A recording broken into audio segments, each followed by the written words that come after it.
યુનિવર્સિટીમાં એક રાષ્ટ્ર એક ચૂંટણી અભિયાન હેઠળ run for one nation one ઇલેક્શનનો આરંભ. દિલ્હી ચીફ મિનિસ્ટર રેખા ગુપ્તા, કેન્દ્રીય મંત્રી ધર્મેન્દ્ર પ્રધાન અને દિલ્હી મંત્રી આશિષ સુદે દિલ્હી યુનિવર્સિટીમાં એક રાષ્ટ્ર એક ચૂંટણી અભિયાન હેઠળ run for one nation one ઇલેક્શનનો આરંભ કર્યો. આ અવસરે ચીફ મિનિસ્ટર રેખા ગુપ્તાએ કહ્યું, આ પહેલ લોકતંત્રની મજબૂતી માટે મહત્વપૂર્ણ છે. આપણે આ ઉદ્દેશને સફળ બનાવવા માટે એકત્રિત થવું પડશે.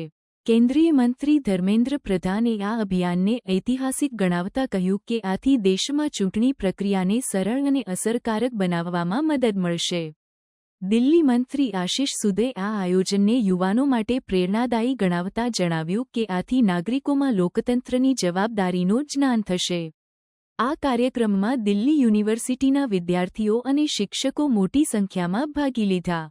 તેમણે એક રાષ્ટ્ર એક ચૂંટણીના ઉદ્દેશને સમર્થન આપવા માટે દોડમાં ભાગ લીધો અને આ પહેલ પ્રત્યે પોતાની પ્રતિબદ્ધતા વ્યક્ત કરી. ચીફ મિનિસ્ટર રેખા ગુપ્તાએ વિદ્યાર્થીઓને સંબોધિત કરતા કહ્યું કે આ પહેલ દેશની લોકતાંત્રિક પ્રક્રિયાને મજબૂતી આપશે અને દરેક નાગરિકને સમાન અવસર પ્રદાન કરશે. Run for one nation one election અભિયાનનો ઉદ્દેશ દેશમાં ચૂંટણી પ્રક્રિયાને સરળ અને સમય અનુસાર બનાવવાનો છે. આથી ચૂંટણીની ખર્ચમાં ઘટાડો થશે અને શાસક પ્રણાલીમાં સુધારો થશે. કેન્દ્રીય મંત્રી ધર્મેન્દ્ર પ્રધાને આ પહેલને પીએમ નરેન્દ્ર મોદીનું દૂરદર્શી વિચારો ગણાવતા કહ્યું કે આથી દેશની ચૂંટણી પ્રક્રિયામાં પારદર્શિતા અને કાર્યક્ષમતા આવશે. દિલ્હી સરકાર આ અભિયાનને સફળ બનાવવા માટે વિવિધ કાર્યક્રમોની યોજના બનાવી રહી છે.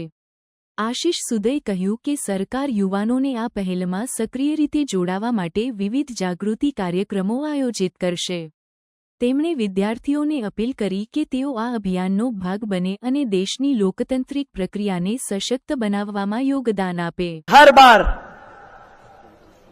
वो हजारों करोड़ रुपए जो हर बार इलेक्शन में लगते हैं, लोकसभा का चुनाव हुआ, उसके बाद 6 महीने बाद विधानसभा का चुनाव, वही सिस्टम बार बार उपयोग करना पड़ता है.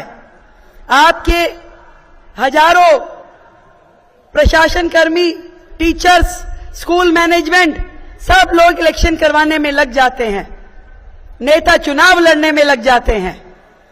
इसलिए नेता मंच की जगह जमीन पे दिखाई दें. प्रशासन इलेक्शन मात्र की बजाय विकास की गति पे लगे, काम करने पे लगे और जनता सुकून से एक बार निर्णय ले और वो बटन दबा करके पूरे देश को आगे बढ़ने का आदेश दे.